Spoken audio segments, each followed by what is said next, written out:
Yo guys, what is up? My name is Gian and welcome back to FPL Tribe. In this video, we're going to have a quick look at our Game Week 2 team and how we did, trying to continue from that Game Week 1 massive score that we had.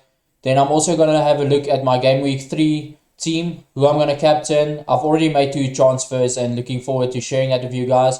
So if you guys want to follow me on this journey, we're only at week 3 now, so still a long way to go. Let's hope we can keep this rank up, keep this points up, and we're in for a really good season. So give me a like, give me a subscribe, and follow me on this journey. Enjoy the video, guys. Taking a quick look at our Game Week 2 scores. As you guys can see, 80 points. Really happy with the team and how they're setting up at the moment. Sanchez coming in with his first clean sheet. As we spoke about in the last video, not really too concerned about him being in a very defensive team, keeping a lot of clean sheets. He's not going to get a lot of bonus points because of the way Brighton's set up. They get bonus. The defenders get more of the bonus points because they pass the ball around a lot. Sanchez, because he's playing in a good defense, they don't get a lot of shots to stop as well. So don't expect too many points of him, but really happy with this 6. Moving on to our Liverpool boys, Trent Alexander-Arnold and Tsimikas. Probably Tsimikas' last game for me, as you guys will see later on in the video. Really happy with him and getting that return from a 4 million that we didn't expect. So really happy with him, but the problem is Robertson is coming back, and I assume he will walk straight back into the team, especially because they're playing Liverpool in the next game.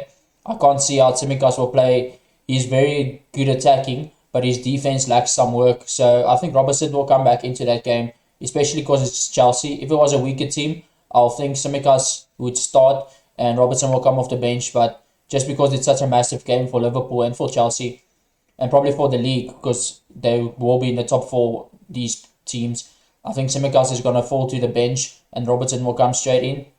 But happy with the return from him, getting 2 bonus points as well. Trent setting up Mane and also playing really good, getting the assist and a clean sheet, getting the 3 bonus points as well. And that's why we pay 7.5 million for him, because it's really worth it. So really happy with them. But Tsimikas, I just want to say thank you for your contribution to the FPL Tribe team. But we are moving on from him. Then Shaw, really disappointed again. I think in both of the games, he looked really good on attack, just not getting any assists. He's on set pieces. Only scored 4 points, and this is an indication of how good Luke Shaw is. Even when his team doesn't keep a clean sheet and he doesn't get an attacking assist, he's still regarded as the second best player on the field because he got 2 bonus points. So another, again, the first game, a worldie from Luke Ayling, and now a deflected shot that went in. So really unlucky for Luke Shaw, and I think there is more to come from him in the next games because he is so attacking, and Rafael Varane coming back into, well, not coming back because he hasn't played yet, but I think he's going to take over from Lindelof, and that will boost the defense massively. So moving on to our midfielders. As you guys can see, not the best round for our midfielders. Bruno Fernandes, the vice captain, and we almost had put the captaincy on him. Luckily, we didn't. Not that our captain did any much better, as you guys can see. But Bruno Fernandes coming up with 1 point. I think the whole Man United team didn't look too good, so a little bit concerning, but I think they'll bounce back. I don't know if you guys saw the news about Ronaldo being linked with them, and he's probably going to come. I think this is where we'll look to retire because it is his first major club that he played for. So with that, I think he will create more. Bruno Fernandes will create more chances, and as we know, Cristiano Ronaldo, one of the best finishers in the world, will definitely finish off most of them. Then Salah scoring an offside goal. It was really marginal close, so he really looked good. I think he was the best option between the 2 out of them if you watch the games. So I don't say happy with him, but in the end, you can't score every week, and you are going to have some blanks. At least there was one shining light in this midfield. Ben Rama scoring a massive 12 points. So really happy with how he was playing. He looks so attacking. Everything runs through him because he picks up the ball deep. He takes it forward, distributes it wide, gets Antonio going. So really, really happy with Ben Rama at the moment. And coming in at 6 million, I think, what can we say? It's really a bargain for his price. Then moving on to the next guy, Harvey Barnes. Disappointed again, like you all know. I'm disappointed with this choice. We could have had Mason Greenwood in here that scored again on the weekend. So disappointed with Harvey Barnes, but I think we'll give him one more go in the next segment of the video, you guys will see he's playing Norwich next. So he didn't look too good. I don't even know if he's going to start this week because he got 70 minutes the first game week, and then he got 60 minutes, and he's really not looking sharp. So I think he might be one that will sit out the next game if Leicester decide to go over back five, because he's not really a wing back, and I don't see him playing up front because they have Vardy and Iheanacho. So a little bit disappointed of him, but let's see if he can get anything in the next game, and then we'll see if we can move him on from there. Then coming into the strikers, Tony again disappointed against Crystal Palace team that's not really good. So expected something from him, but can't complain. He is 6.5 million. We're not expecting him to light up the tournament and score 20 goals, but I do want to see him. He actually created more chances in this game than he did in the previous one. So I'm not too disappointed with him. And like I said, he's 6.5 million, so there's no one really in that price range to sub him for. So it's a little bit concerning. If I need to mention someone, it's Harvey Barnes and Tony at the moment. That is a disappointment for me. Then Michael Antonio scoring 16 points. This guy is on fire at the moment and really, really playing well. So I don't know, it might be a captaincy option for the next game week, along with Salah and Bruno. That's always in conversation, but he's just looking so good, and the whole West Ham is looking so good. So really like what's going on there at West Ham, and having two of the talisman in the teams, I'm really liking what I have here. Then Danny Ings scored another wonderful goal. Not another one because the first one was a penalty, but 2 goals in 2 returns. That's exactly what you want from your strikers, and I'm really happy with him. His fixtures is also swinging in Game Week 3. So as you guys can see, I'm sitting with a couple of problems here. Tsimikas that's not going to play. Harvey Barnes not looking well. Tony, I'm not too happy with. Ings, I'm still happy with for another game week because he's got an easy fixture. But really, they have a very fixture swing after that, and then they have a couple of terrible games in a row. So it's also someone we might be looking at. As you guys know by now, not really expecting too much from the bench. Just guys that will play. Ben White, unfortunately, getting COVID and missing the game. So a little bit disappointed there. But he's 4.5 million, is just going to sit on the bench. All we want from him is to play. Arsenal really looking bad at the moment. So I wouldn't say he's a concern, but as you will speak a little bit later about that in the next part of the video. But Luke Ayling and Brownhill actually playing, and that's exactly what you want from your bench. Just someone that doesn't cost you too much, but is playing. So let's move on to the Game Week 3 preview. And moving on to our Game Week 3 team. As you guys can see, the first of our transfers. Before we talk about it, I just want to speak about the team value. As you guys can see, really growing nicely. Still have a lot of money in the bank for transfers. Obviously, that being decreased now because we brought in Reguilon. You guys will see also on the bench, we brought in Livramento. I just think it's really, really good that we have Livramento as a 4 million playing really well at the moment. So really happy with that. And I expect him to just play all the games this season for Southampton. He is 4 million, so he's not going to be in the starting lineup at all, I think. But it's nice to just have someone on the bench ticking over points. And if you can get someone at 4 million, it's definitely a bargain. So Sanchez playing against Everton. I'm not expecting a clean sheet here from Brighton, but the way Everton plays, there can be something in here. They like to put in a lot of crosses towards the strikers. Calvert-Lewin, as we know, is really good in the air. But Brighton plays with 3 centre-backs and big centre-backs. So I expect them to really be good in the air, defending those crosses. So if we're lucky, we might get a clean sheet here. Trent Alexander-Arnold play against Chelsea. As we know, when the big teams play against each other, it's a tight affair. So can he get a clean sheet for us here? Let's see what happens. But every time the big teams play against each other, it's quite tight. You never see a 4-0 or 3-0. So I don't expect them to be a lot of goals. And that you guys will see in the captaincy when I discuss Salah as well. So I don't expect a lot of goals, but it can be a 0-0 or 1-0. So let's hope Trent can get something out of this game.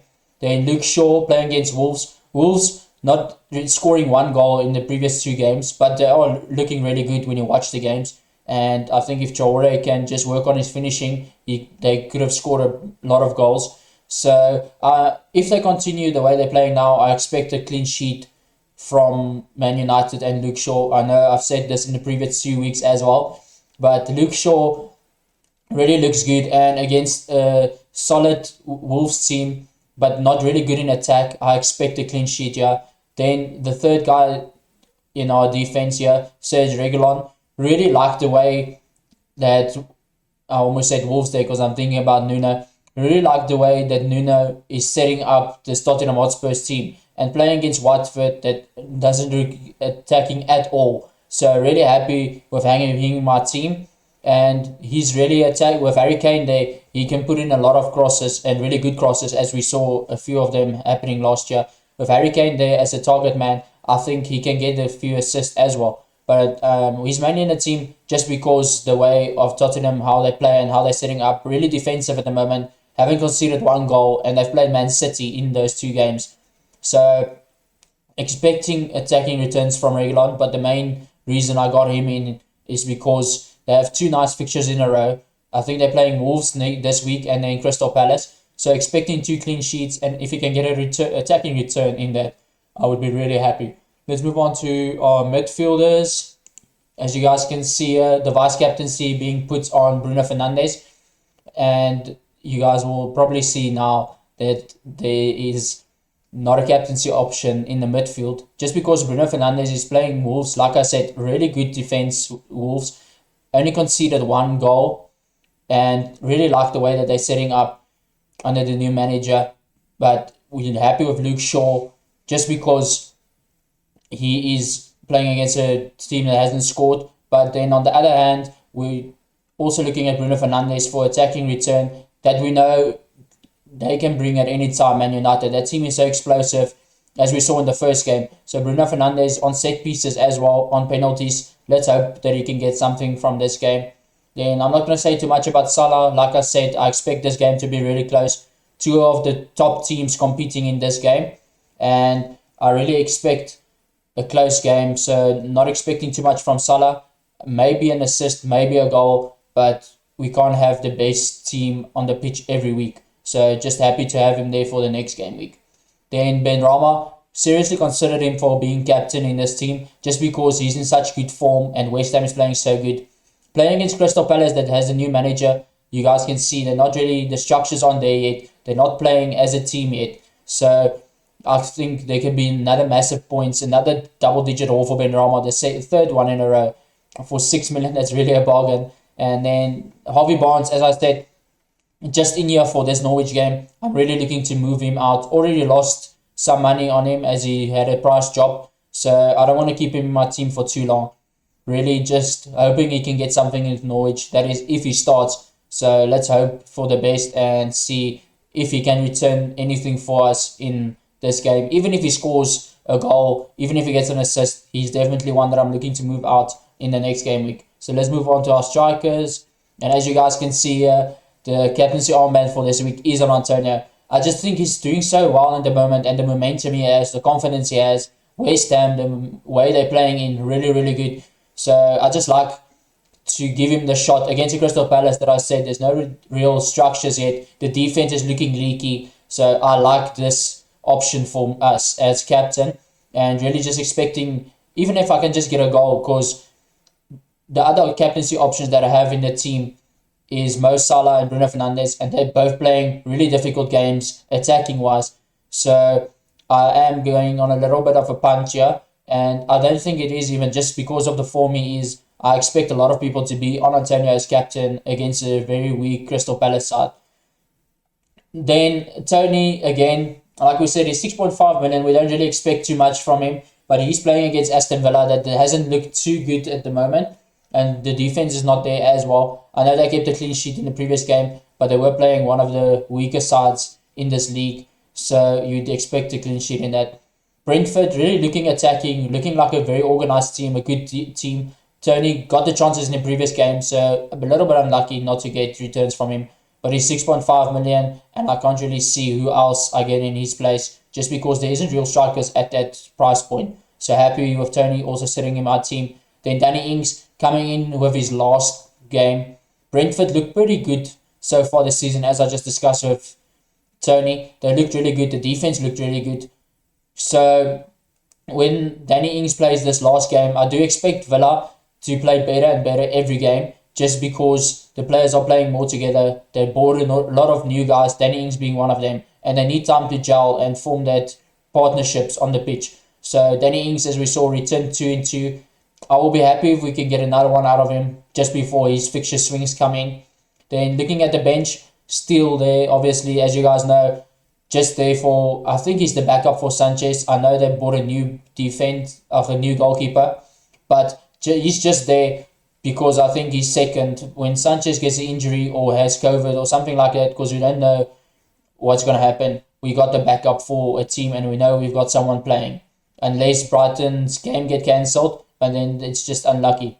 Then Luke Ayling being on the bench again, really considered playing him in Reguilon's place for this week and then keeping that transfer so we can go into the international break with 2 transfers.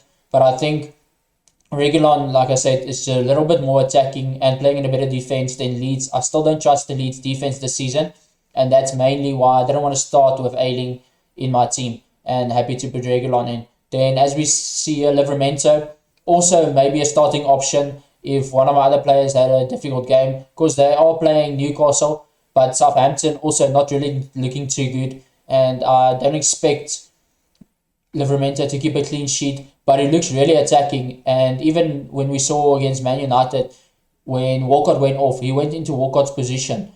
So don't see Walker Peters is coming back, but then we might see Livramento, because as we know, he played on the wing at Chelsea. So can we see Livramento playing in the wing position and then Walker Peters behind him? I think that's an option if they want to look at that. So really happy with him. And then as you guys know, Brownhill just on the bench just because he plays and he costs 4.5 million. Don't want to waste our money on our bench. So really happy that he got a full 90 minutes. I know it was just because of the injury in the Burnley squad, but really expecting him to nail down that position as he had a really good game.